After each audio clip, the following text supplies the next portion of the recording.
Kalau misalnya dia mau dia belum ngomong. Aku bahasa kalian, aku.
Tes, tes. Suara saya bisa kedengaran? Adik-adik?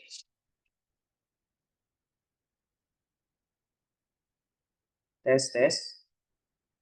Apakah suara saya bisa kedengaran? Bisa, Bang. Oh, itu speaker saya.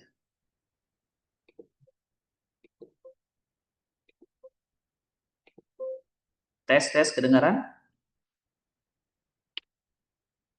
Halo? Kedengaran, Bang. Oh, kedengaran. Oke. Sip. Langsung kita mulai ya. Ini ada 15 kurang saya 14 termasuk operator. Berarti mungkin adik-adik sekitar 13-an orang ya. Oke, abang mulai ya. Bismillahirrahmanirrahim. Assalamualaikum warahmatullahi wabarakatuh.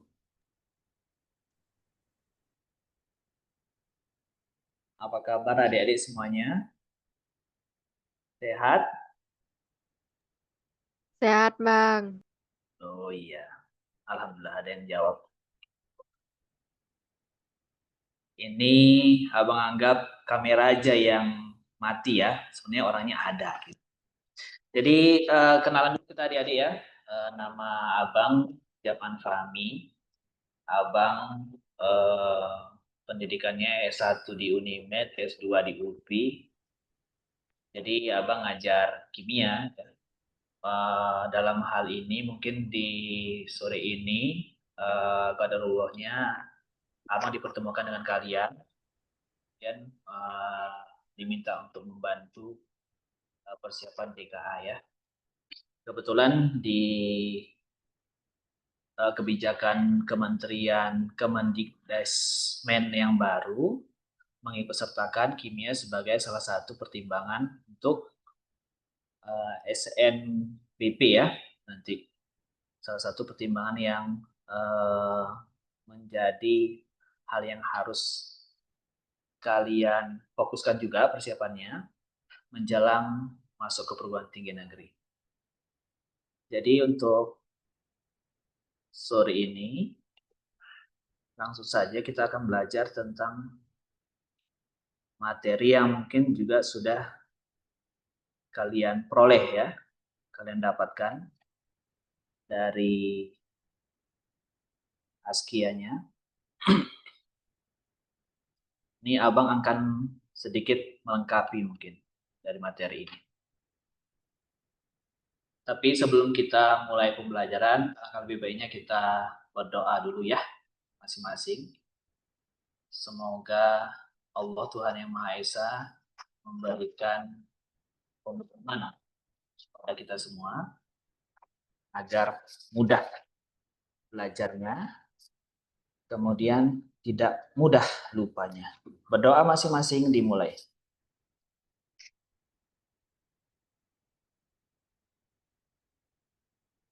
Berdoa boleh selesai. Oke Dik, nanti kalau seandainya suara abang mulai mengecil atau tidak jelas, silahkan dikonfirmasi ya. Silahkan open mic-nya. Kita masuk pada topik yang pertama, yang menjadi dasar dalam belajar kimia, yaitu mengenai struktur atom dan ikatan kimia. Pernah dengar atom nggak? Jadi, yuk. Kita basa-basi sebentar ya. Chit-chat sebentar. Pernah dengar atom? Ada yang pernah?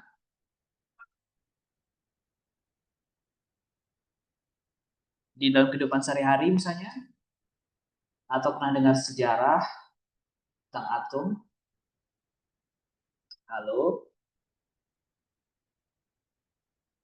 Apa menganggap aja pernah gitu ya, tapi kalian semua orangnya low profile gitu. Jadi tidak mau show off, tidak mau ya gitu kalau kalian tahu. Jadi hal yang sederhana yang paling sering kita dengar itu kacang atom ya. Pernah makan kacang atom, Dek? Pernah lah, abang anggap. Kemudian apa lagi? Bom atom, pernah dengar ya? Bom atom Hiroshima, Nagasaki dulu di Jepang dijatuhkan oleh Amerika. Pernah juga. Jadi atom itu dahulunya dipercaya sebagai salah satu bagian dari materi ini, bagian dari materi yang ukurannya paling kecil, ya, paling kecil. Adik-adik mohon jangan mencoret di layar ya, jangan coret layar. Ini di awalnya ini dipercaya sebagai bagian paling kecil dari suatu materi. Nah, walaupun lama-kelamaan dengan berkembangnya model atom, itu ketahuan nanti bahwa ternyata ada partikel yang lebih kecil dari atom, ya, ada bagian-bagiannya lagi, nah, gitu. Nah, inilah yang akan kita pelajari di sini, partikel penyusun atom. Kenapa awalnya abang menghubungkan ke kacang atom? Karena berdasarkan model atom si Dalton, penampakan atom itu seperti bola pejal gitu, bola bulat gitu, seperti kacang atom bulat gitu aja, tanpa ada isi. Ya udah padat gitu aja gitu. Nah, seiring berkembangnya ilmu pengetahuan, ternyata ada beberapa model lagi yang lebih canggih yang diutarakan pada saat itu, seperti dari Thomson, Rutherford, kemudian Niels Bohr ya, dan seterusnya.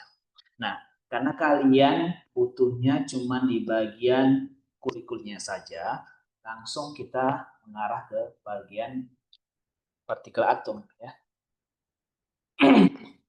Jadi atom itu terdiri dari dua bagian, inti atom dan kulit atom ya.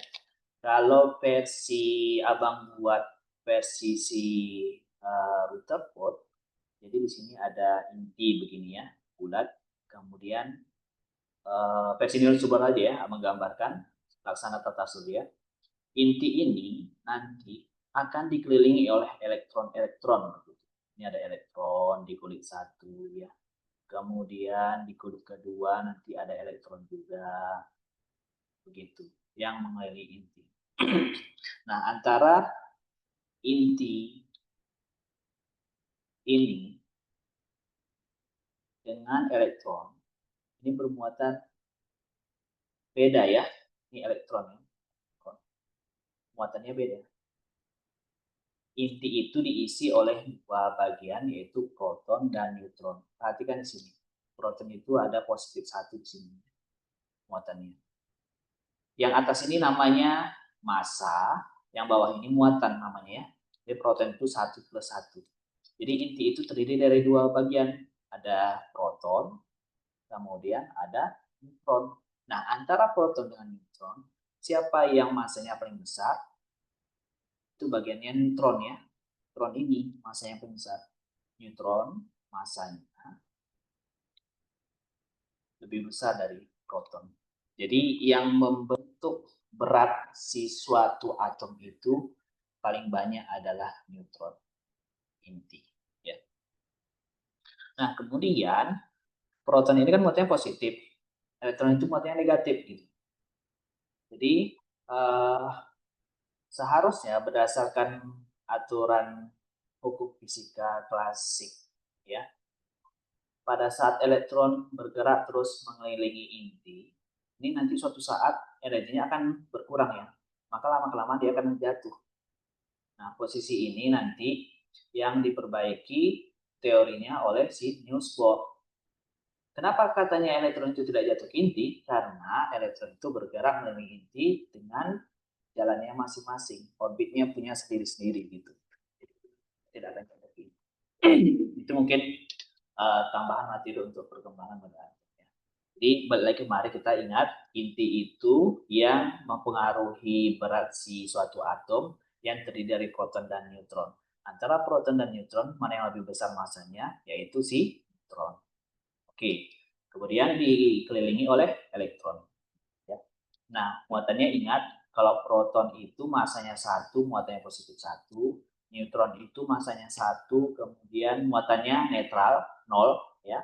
Sementara elektron itu nomor masanya 0, muatannya negatif 1. Nah, kebalikan dari elektron apa namanya? Namanya positron ya. Positron. Positron itu nanti muatannya masanya 0, muatannya positif 1. Positron adalah kebalikan dari elektron. Ya, itu mungkin tambahan. Kemudian kita lanjutkan untuk pelambangan atom. Ya, lambang atom, nomor massa itu ditulis di atas, nomor atomnya di bawah. Ya, nomor massa di atas, nomor atomnya di bawah. Misalnya kita buat karbon ya. Karbon ini 6, 12 gitu. Sekarang siapa nomor atom, siapa nomor massa? 12 ini merupakan nomor massa ya. Sementara 6 ini merupakan nomor atom. Lebih mudah lagi mengingatnya, nomor massa biasanya lebih besar dari nomor atom. Kecuali pada hidrogen. Kalau hidrogen itu kan satu-satu sama ya. Nomor massa dengan nomor atomnya sama. Ya. Jelas ya? Berarti kalau misalnya nanti O misalnya, O itu ini 16, ini 8. Berapa nomor masanya? Berapa nomor masanya? Nomor masanya? 16. Ya, 16. Nomor atomnya 8. 8. Nah, kalau yang dua ini dikurangi antara nomor massa dengan nomor atom, kita kurangi, kita selisihkan. Apa yang kita peroleh? Dan apa yang kita peroleh? Yaitu neutron. Ya, neutron. Jadi, neutron si karbon berapa? Tinggal kurangi aja selisihnya antara nomor massa dengan nomor atom. Berapa jadinya neutron karbon? 12 kurang 6. 6. 6. Sekarang berapa neutron si oksigen? Berapa neutron si oksigen? 8. Iya, 8. Begitu dan seterusnya ya. Nah, itu yang akan kita bawa di bawah nanti. Jadi, kita mau uraikan proton, kemudian neutron, elektron dari CO. Kita lihat, perhatikan, protonnya itu sama dengan nomor atom. Ya, proton itu sama dengan nomor atom, berarti nomornya adalah 8. Neutron merupakan selisih antara nomor massa dengan nomor atom. Berarti jawabannya 8. Ya, elektron adalah nomor atom juga ya pada keadaan netralnya. Jelas ya sampai di sini. Nah, hal ini akan berubah nantinya pada saat suatu atom itu berubah menjadi ion. Gitu. Ini yang berubah. Apa beda atom biasa sama ion? Nah, ini ya. Jadi kalau atom itu nanti melepas elektron, maka dia akan berubah menjadi ion positif atau yang sering kita kenal dengan istilah kation. Sementara sebaliknya, kalau dia menerima elektron, maka dia akan berubah menjadi ion negatif atau yang kita sebut sebagai contoh. Ini O ya. O ini nomor atomnya 8 ya. 8. Kalau kita uraikan berdasarkan kulit, masih ingat ya, penguraian berdasarkan kulit Kl yang akan kita pelajari juga nanti.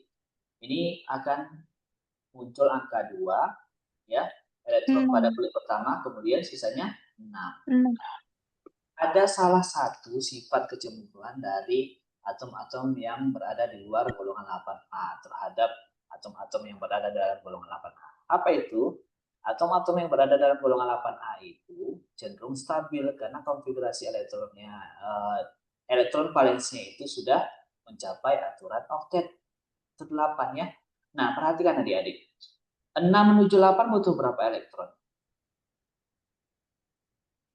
Ini kan 6 atom valensi. Butuh berapa elektron? 2. Ya, dia harus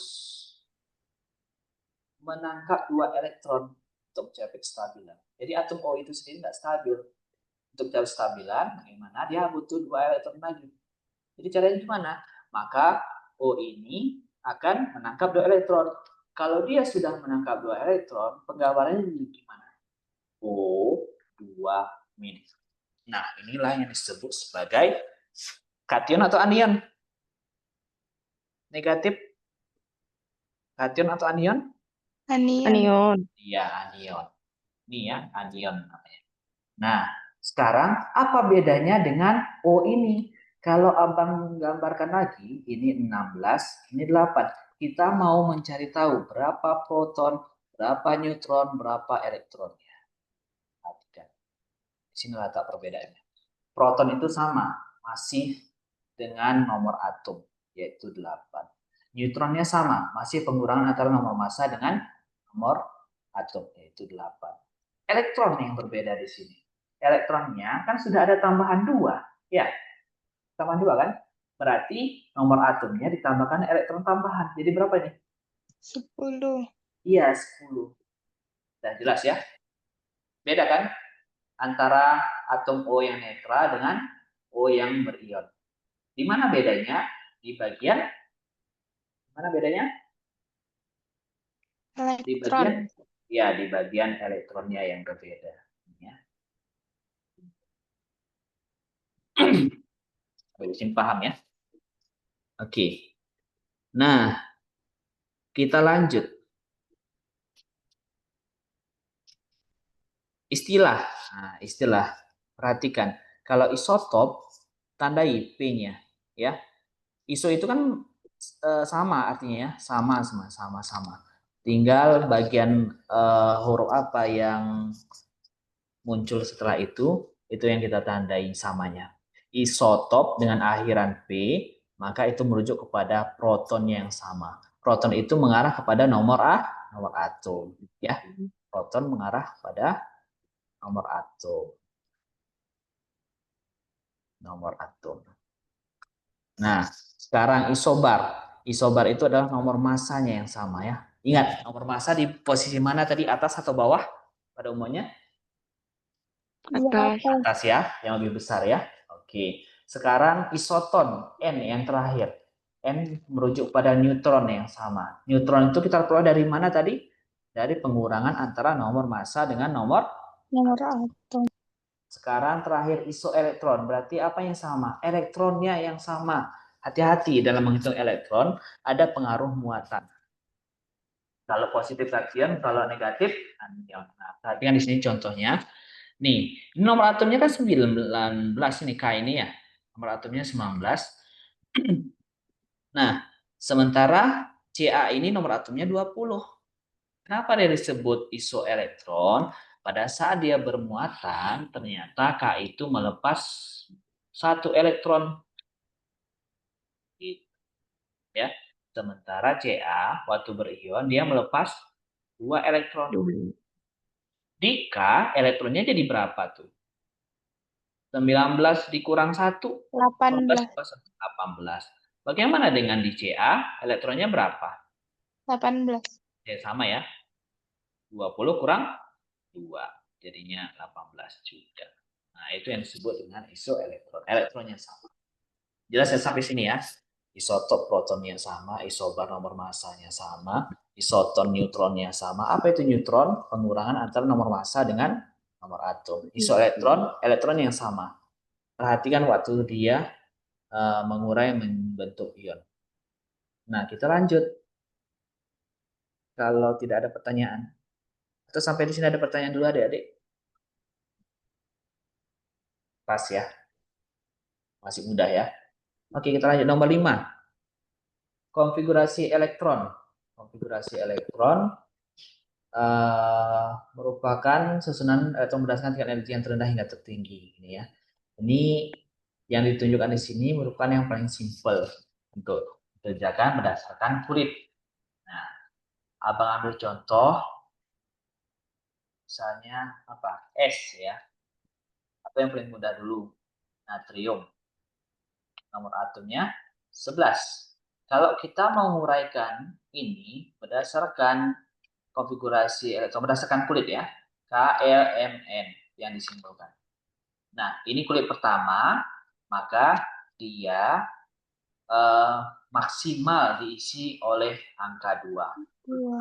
Ya. Kulit kedua, 8. nah 8 ini ya, 8. Kulit ketiga maksimal 18 ya. Tapi karena ini bersisa, ya udah sisanya aja. Nggak sampai 18 sisanya kan, berarti sisanya aja langsung tuliskan. 8 tambah 2, 10. 11 kurang 10 berapa sisanya berarti? 1. Dipas ya, 1. Nah, kalau kita mau memprediksi bahwa kira-kira natrium ini kalau berubah menjadi ion jadi berapa positif atau berapa negatif? Ada yang tahu caranya? Jadi ingat ya. Nah, lihat aja elektron valensi di kulit terakhir. Ada berapa angkanya? Ada berapa 1. angkanya? 1. Nah, berarti dia lebih mudah melepas 1. Lebih mudah melepas 1 elektron daripada menangkap 2. Gitu ya, biasanya. Sifatnya gitu. Apalagi nih logam. Di logam yang elektron valensinya itu 1, 2, 3, lebih mudah melepas elektron daripada menangkap ya. Itu 1. Nah, kalau dia melepas 1, dia menjadi positif atau negatif kalau melepas tadi? Positif. Iya, positif. Jadi ini prediksi ionnya Na plus. Berarti kalau Na plus berapa elektronnya, Dik? Ini kan 11. Ini plus. Jadi berapa 10. elektron? Ya, aman ya. Lancar berarti ini ya. Oke, kita menguraikan lagi. Bagaimana kalau nanti 18, 10, 9. Zn 30. Itu gimana? Zn 30. Zn 30. Itu gimana konfigurasinya jadinya? Ini kan pakai K, L, M, N. Atau jangan 30 ya, 31 lah mungkin. Jangan Zn. Abang keluar aja. Misalnya X. X itu X35 misalnya. Jadi gimana tuh konfigurasinya? K, L, M, N. Kalau melihat dari keterangan ini, gimana tuh? Kulit pertama berapa? 2 ya? 2. Kulit kedua? 8. Kenapa nggak 18? Hmm.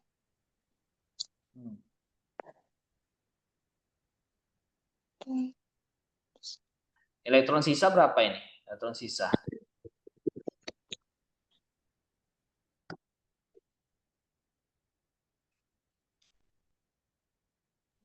Tiga 33, Kak. Ya. 33. Jadi gimana kita mengurai 33 itu ke dalam beberapa kulit ini?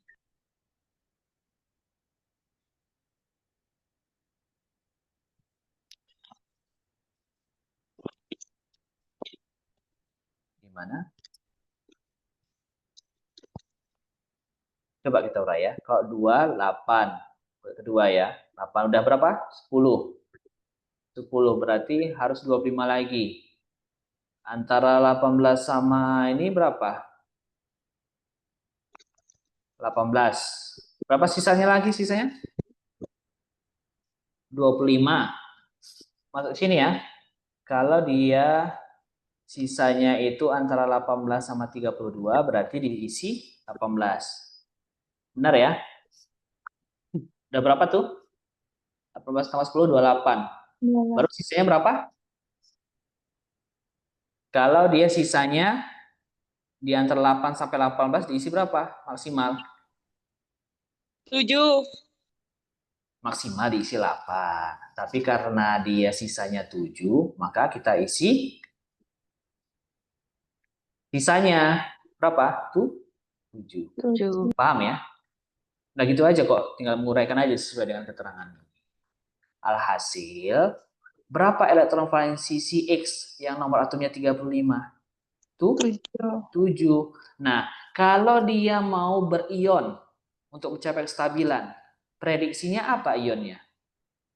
Positif atau Menangkap negatif? 1 elektron. Ya, menangkap 1 Negatif. elektron. Kalau dia sudah menangkap 1 elektron, berarti bentuknya jadi gimana? Negatif. Ya, X negatif. Gini ya, 35. Sekarang bisa kan kita prediksi berapa jumlah elektronnya? Berapa tuh jumlah elektron X? Setelah dia berion. 36. Ya, good. Jadinya 30. Oke, udah paham nih sepertinya ya. Udah ya? Udah kah? Udah. Menyesuaikan aja. Oke, kalau sudah kita lanjut ke tabel SPU. Penentuan letak atom. Oke. Kalian sedang memegang SPU enggak? Ya. Ya. Kita mau mengingatkan kembali dulu. Periode itu yang mana sih? Periode itu hitungannya arah panah dari kiri ke kanan. Ini aja ya, membuat ya. Nih periode kiri ke kanan. Bagaimana kalau golongan? Golongan itu dari atas ke bawah. Sudah jelas dulu ya. Periode itu kiri ke kanan, golongan atas ke bawah. Nah, kemudian kita perlu membedakan antara golongan utama dan golongan transisi. Tapi biasanya untuk bagian yang soal TKA kayaknya masih soal-soal yang mudah. Jadi khusus di bagian golongan utama. Tapi golongan transisi harusnya kalian juga paham ya. Golongan transisi itu yang ada di bagian tengah. Kan bentuk SPU itu gini nih. Ini bentuk SPU ya. Tengahnya nggak bolong. Ini naik. Nah, bagian ini yang transisi ya. Terus sisanya itu golongan. Nah, golongan utama itu perhitungannya dari golongan 1A sampai 8A. Bisa kalian lihat di bagian SPU. Nah, ini yang perlu kita ingat adalah nomor periode itu menunjukkan jumlah kulit. Ya. Sementara nomor golongan itu menunjukkan elektron valensi. Abang mau mengingatkan aja nih sekilas tentang materi konfigurasi elektron berdasarkan subunit. Ya. Itu ada beberapa aturan yang mengingatkan. Ada aturan asas Aufbau, aturan Hahn, kemudian larangan Pauli. Satu aja Bang kasih contohnya dulu ya. Kalian masih ingat nggak bagaimana cara menguraikan konfigurasi elektron misalnya dari Na, ini masih Na yang nomor atomnya 11. Yuk sama-sama kita uraikan. Yang pertama adalah 1S2, 2S2, 2S2, 2P6, 2P6, ya. Kemudian 3S1. 3S1. Nah, yang dimasukkan di penentuan letak atom itu kita baca dari konfigurasi yang ini, konfigurasi kulit ya, konfigurasi kulit SPDF. Nah, yang ini abang pindahkan kemari, yang berbesar ya. Ada 3S1 ini. Ini menunjukkan kulit atau periode. Paham ya? Kemudian yang ini menunjukkan elektron valensi atau nomor. Udah, simpel itu aja. Kemudian S-nya berarti golongan A. Ya. Berarti natrium ya, sambil kalian cari SPU terletak di golongan golongan 1A. Karena dia elektron valensinya 1, berada di suku S, kemudian berada pada periode 3. Ya, periode 3. Benar nggak? Coba cek di SPP. Benar. Benar. Coba kita cek lagi. Sal S 16. Sal lagi S 16. Coba kita uraikan dengan mempersingkat cara penulisan singkat. Pakai salah satu atom yang berasal dari golongan 8A, yaitu neon. Neon itu kan 10 ya. Neon 10. Setelah neon, konfigurasi selanjutnya apa? 3S2. 3P berapa sisanya? 10, 12. P berapa nih? Iya, 4. Nah, kalau dia subkulit P, gimana? Untuk periode tetap sama ya. Yang ini abang perbesar ya. Berarti 3 P 4. Jadi golongannya gimana? Kalau golongan harus di elektron valensinya. Elektron valensinya harus elektron yang berada pada S dan P. Jadi ditambah. Jadi berapa tuh? S dan P-nya. 2 tambah 4. 6. Kita pakai Romawi ya. 6A. Bagaimana dengan periode?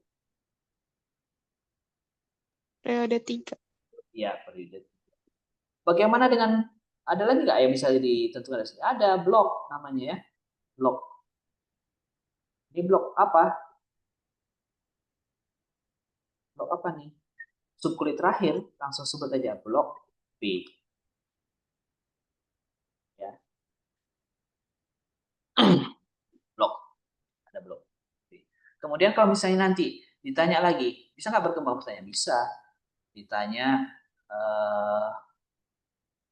berapa jumlah orbital? Jumlah orbital. Kemudian berapa elektron bebas? Gimana cara jawabnya? Ini kalau ditanya.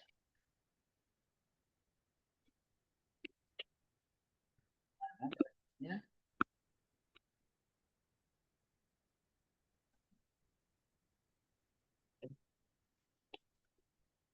Mana yang salah?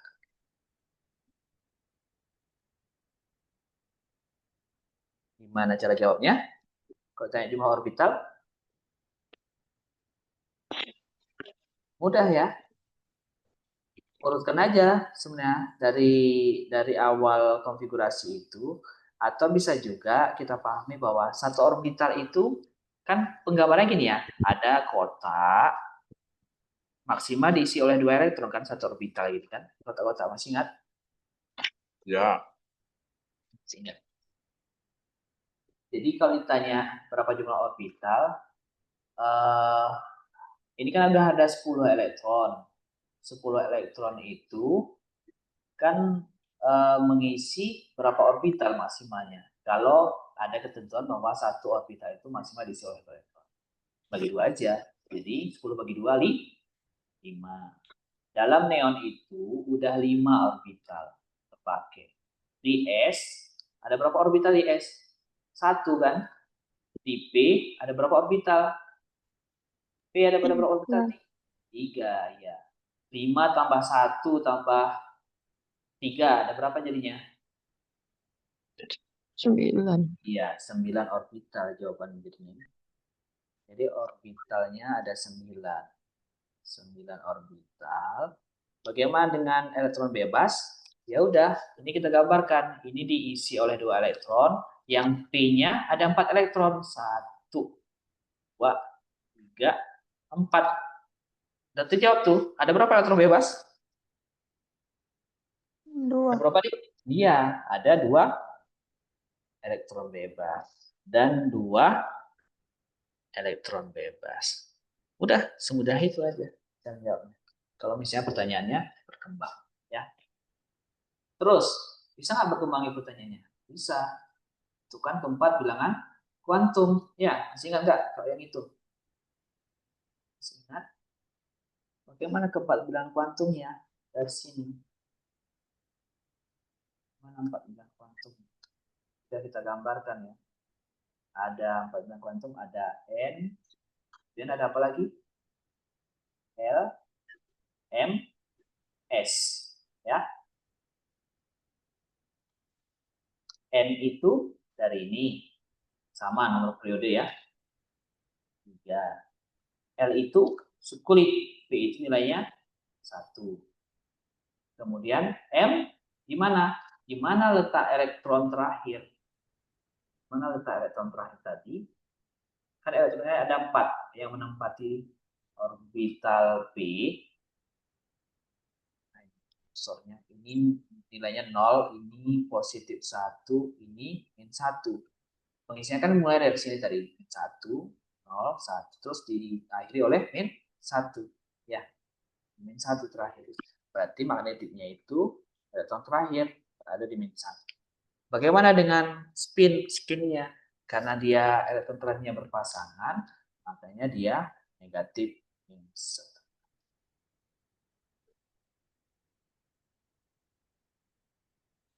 Yang ini masih ingat? Masih ya?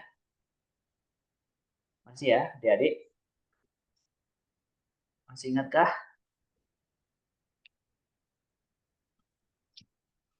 Ada diam ini. Masih ingat nggak?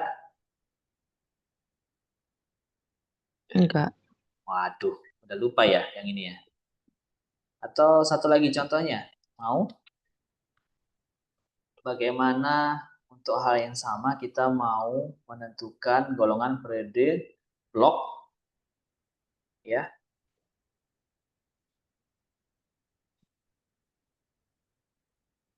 Ya, abang buat satu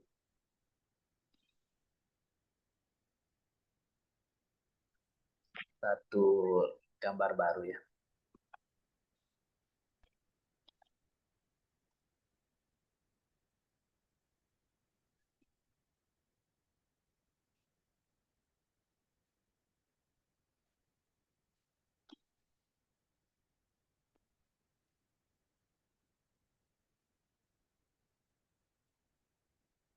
Oke.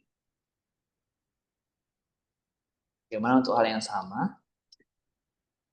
Kita menentukan letak golongan, periode, blok, kemudian jumlah elektron bebas, berapa jumlah orbital yang terisi elektron, dan keempat bilangan kuantumnya. Dari atom Y, misalnya, contohkan, yang nomor atomnya itu 20, misalnya. 20, ya. Jadi gimana kalau kita uraikan konfigurasinya? Manual aja ya, 1s2, 2s2, 2p6, 3s2, 3p berapa? 6 ya. Dan terakhir 4S. Wah, udah ya. Berarti golongannya gimana? Ini abang buat baru 4s2 ya. Ini menunjukkan apa tadi? Periode. Nah, kalau yang ini golongannya. Jadi gimana golongannya? Golongan buah A karena 10S ya. Periode 4. Paham ya? Bagaimana dengan blok? Bloknya udah otomatis blok S. Bagaimana jumlah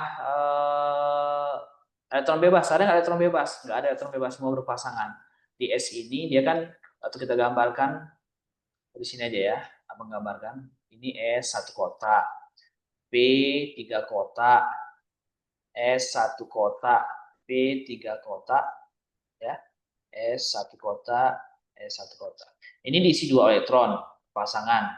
Ini berpasangan, ini berpasangan semua, ya. Jadi apa jawaban untuk elektron bebasnya? Tidak ada. Elektron bebasnya tidak ada, semua berpasangan. 0. Bagaimana dengan jumlah orbital? Hitung aja, berapa kotak nih? 1, 2, 3, 4, 5, 6, 7, 8, 9, 10. orbitalnya ada 10. Sekarang bilangan kuantum.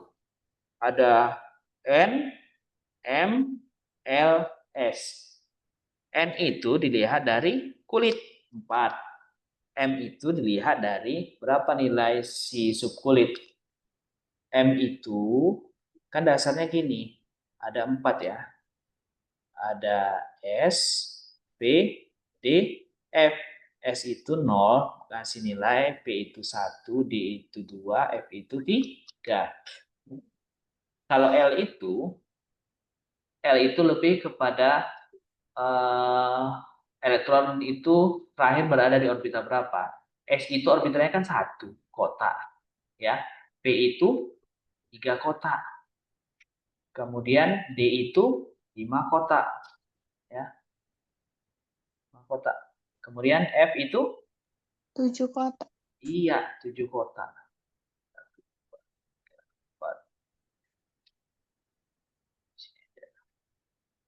2, 3, 4, 5, 6, 7 kotak. Nah, di tengahnya dimulai dari angka 0. Ini min 1, positif 1. Ini minus 2, min 1, 0, positif 1, positif 2. Ini berarti minus 3, minus 2, min 1, 0, positif 1, positif 2, positif 3. Di mana nanti elektronnya itu terakhir berada pada orbital berapa, angka di bawahnya itulah yang kita masukkan di L. Paham ya? Sementara spin terbagi 2. Kalau dia sendiri begini nilainya positif setengah. Kalaulah dia nanti berpasangan atau yang elektron terakhirnya ke bawah, itu nilainya negatif setengah. M berarti dia subkulit S. S itu memberi nilai berapa? 0. L itu lihat elektronnya berada pada terakhirnya di mana. Ini udah kita gambarkan. Ini kan di 0 ini kan. Ini. S itu kan cuma 1 kotak. 1 kotak itu kan nolnya di tengah. Waktu kita isi ada 2 elektron dalam orbital, berarti elektron terakhirnya tetap di angka 0. Ya. F terakhir, dia berpasangan atau tidak? Pasangan. Kalau berpasangan nilainya plus atau minus? Ya, minus setengah. Gitu. Udah ya, ingat ya. Nah, silakan screenshot deh. Screenshot biar kita kembali lagi ke layar yang tadi. Ya, kita membahas soal nih. Masih ada beberapa waktu lagi.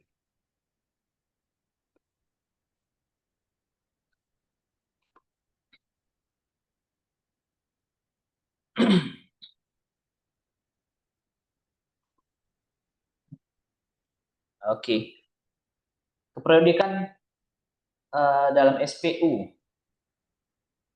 Oh, di bagian ini mungkin Abang akan buat satu slide kosong lagi ya.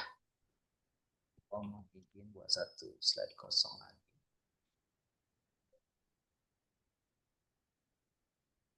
Bentar.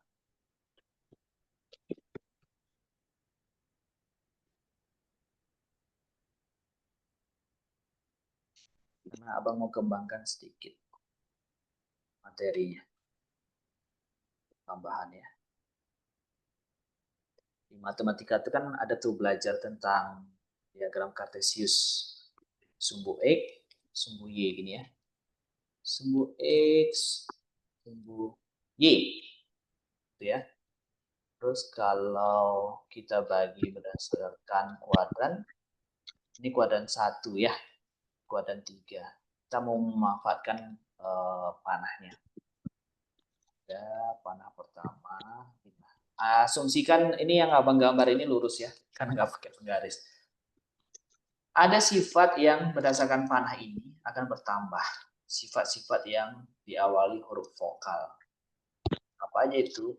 Ada elektronegativitas.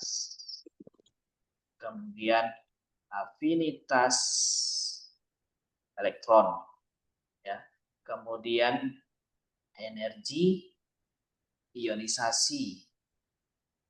Apalagi ada sifat asam, ada sifat oksidator gitu. Ini semuanya pakai huruf vokal awalnya ya. A, E, A, O. Makanya Makanya abang bilang di sini faktor vokal. Sementara yang kuadran 3 ini kita ambil juga. Ini sifat yang diawali oleh huruf konsonan. Apa aja itu? Ada sifat logamnya L, ya. Ada sifat basanya, ada reaktivitas, kemudian ada sifat reduktor. Jadi yang sesuai dengan arah panah ini artinya apa? Dari kanan ke kiri makin bertambah, dari atas ke bawah semakin bertambah. Oh iya, satu lagi yang paling populer ini adalah ada jari-jari atom. Ini semuanya pakai huruf konsonan awalnya L, B, R, R, J. Silakan di screenshot biar kita kembali ke layar yang satunya lagi. Udah ya, bagi foto ya. Oke. Sekarang kita kembali kemari. Nah, itu sifat keperiodikan unsur. Kemudian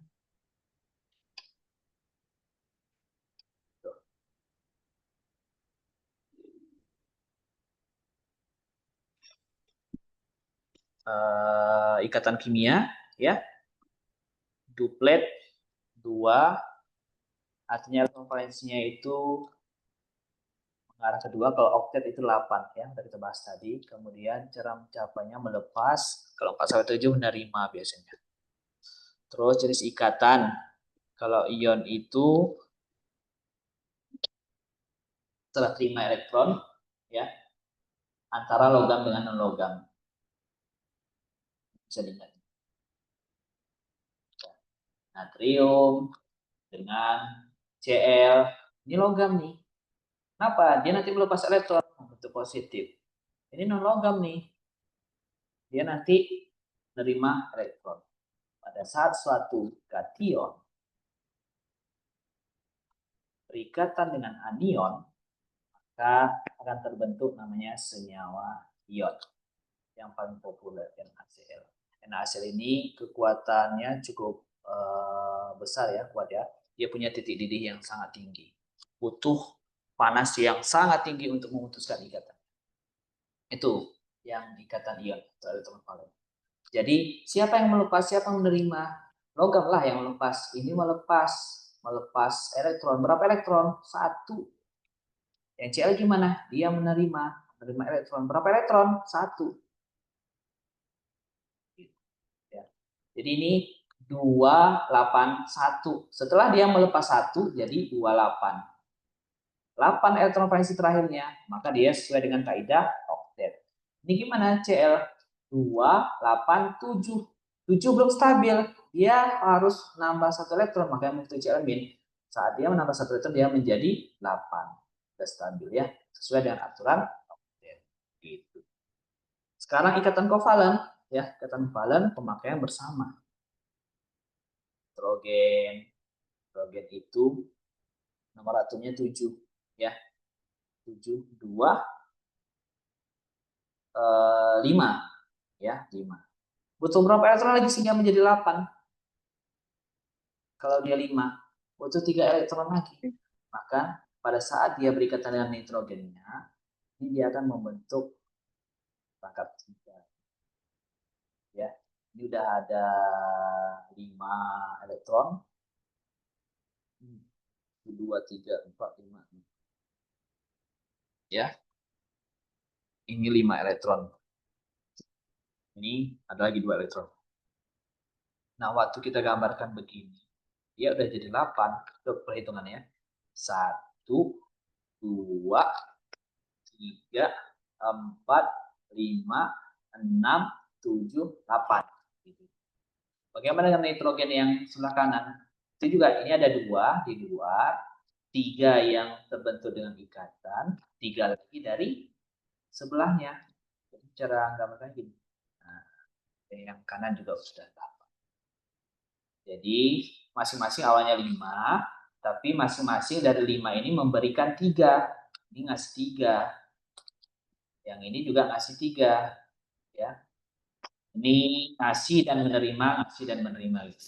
Sama-sama make. Dua-duanya gimana sifatnya? Sama-sama non-logam dua-duanya. Ya, nitrogen itu dua-dua ngasih, dua-dua make. Itu bedanya dengan ion tadi. Kalau ion tadi ada yang nerima, ada yang lepas. Gitu ya. Nah, nanti kovalen ini ada lagi pembagiannya. Ada kovalen polar, ada kovalen non-polar, ya, masa kelarutan. Kemudian nanti di pembagiannya ada lagi namanya ikatan kovalen koordinasi. Nah, kalau koordinasi ini gimana? Koordinasi ini satu ngasih, pakai sama-sama begitu. Itu bedanya. Kalau koordinasi ini yang memberi satu pemberi dipakai bersama. Jadi satu lagi nggak memberi tapi dia pakai aja. Itu beda ini kovalen biasa ya. Kemudian tata nama senyawa, rumus N1, inilah ya yang perlu diingat. Kalau ada pakai angka-angka ini kita pakai awalan istilah Romawi ya. Kalau 1 mono, 2 di, 3 tri, 4 penta, 4 tetra, 5 penta dan sampai 10 deka. Ya. Belerang trioksida contohnya. Belerang trioksida. Karena oksidanya ada 3, makanya pakai awalan 3. Ya, senyawa ion biner golongan utama mudah ya, pakai ida. Natrium sulfida atau contohnya kayak tadi NaCl. NaCl namanya apa? Siap kan? Disebutkan dulu nama atom di awal, kemudian atom akhirnya itu pakai akhiran ida. Ini kan klor ya, klor. Pakai akhiran ida dia. Jadi klorida. Itu juga seterusnya. Poliatom pun sebenarnya mudah kalau kalian ingat nama-nama anion-anion seperti ini, NO3- nitrat, NO2- nitrit, sulfat, sulfit gitu ya. Lihat jumlah atom O di belakangnya. Semakin banyak dia pakai akhiran at, semakin sedikit pakai akhiran. Fosfat, fosfit, karbonat gitu Bang ya. Kemudian sianida dan seterusnya. Jadi nama atom pertamanya dulu disebut kalium, kemudian nama anion. Jadi kalau abang buat ini, apa namanya kira-kira di? Nih, CaSO4. Apa namanya? Apa namanya? Kalsium. SO4-nya? Kalsium sulfat. Iya, Sulfat. kalsium sulfat jadinya ya. Kalau abang buat gini, Al2S3. Nggak ada S-nya di sini ya. Al-nya dulu disebut. Di aluminium. S itu adalah sulfur ya, sulfur. Tapi nggak pakai akhiran ur kita. Tetap diakhiri ida. Aluminium sulfida. Gitu ya, kalau S. ini nggak poli ya. Kalau abang buat yang poli lain misalnya ini nih Na3PO4 apa namanya? Ini dulu disebutkan berarti. Natrium fosfat. Iya, good. Natrium fosfat. Ya. Awalnya dulu disebutkan, baru nama anionnya terakhir. Gitu ya. Kemudian asam pakai akhiran ida juga, misalnya H2S tadi ya, H2S asam sulfida. Kemudian apa lagi? Dan seterusnya. Asam HClO4 namanya asam perklorat. Ini dapatnya dari mana Bang? Ini sebenarnya hafalan anion-anion itu ya. Ini yang tersedia di sini masih sedikit, nanti bisa kalian cari. Jadi perklorat itu ClO4- gitu. Jadi ada lagi perklorit ClO3-. ada lagi klorat, ada lagi hipoklorat gitu ya. Bisa kalian cari. Basa juga sama, mirip. Sebutkan nama awalnya, kemudian diakhiri akhiran hidroksida. Ya. Jadi kalau abang buat di sini BaOH 2 kali, apa namanya, Dek? BaOH 2 kali, jadinya nama B apa? Ayo lihat SPU-nya. Barium. OH-nya apa? Hidroksida. Ya, hidroksida. Gitu ya.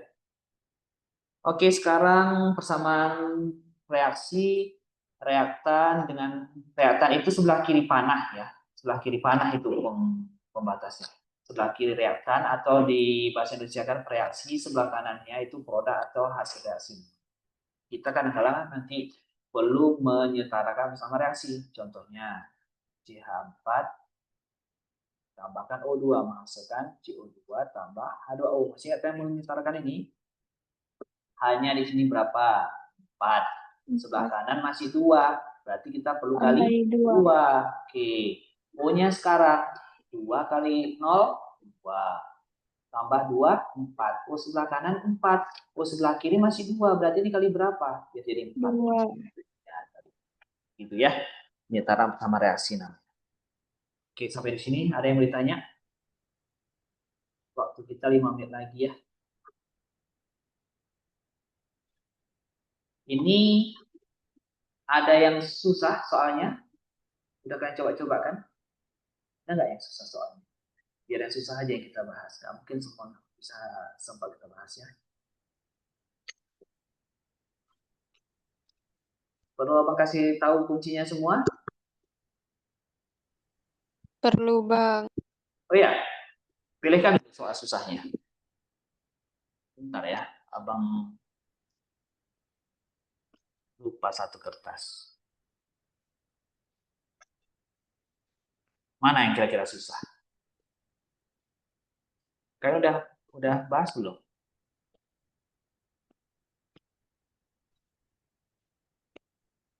Bentar ya. 30 detik, bentar. 30 detik.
Yang mana yang susah?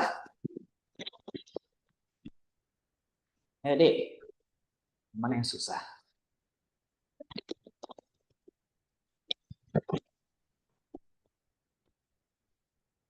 Oke, tandai ya.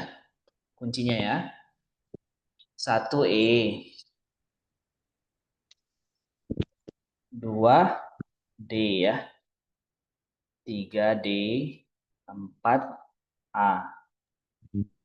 Kemudian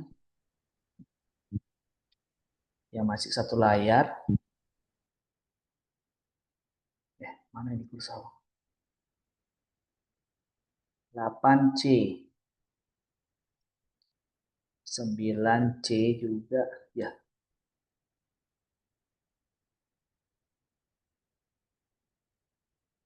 Mana ini? 10A. 11E.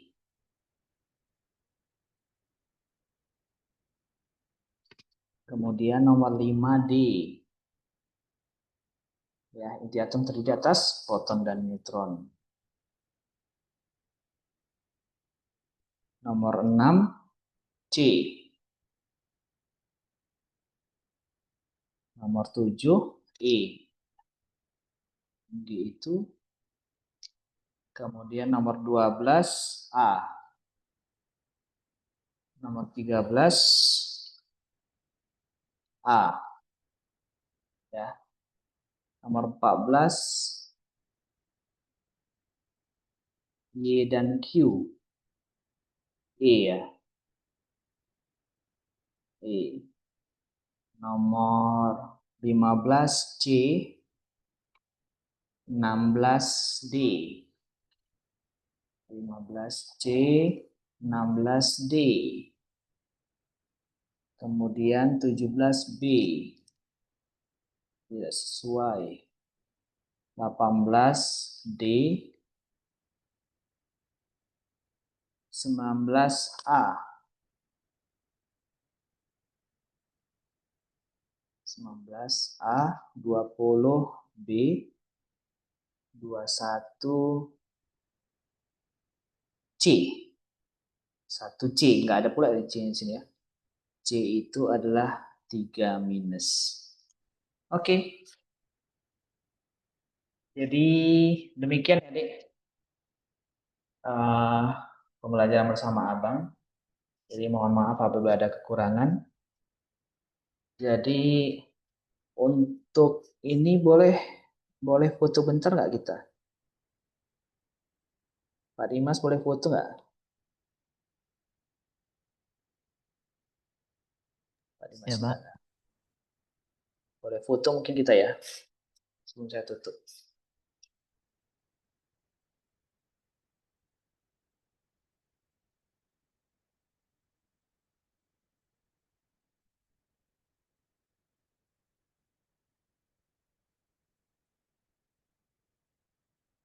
Oke, udah.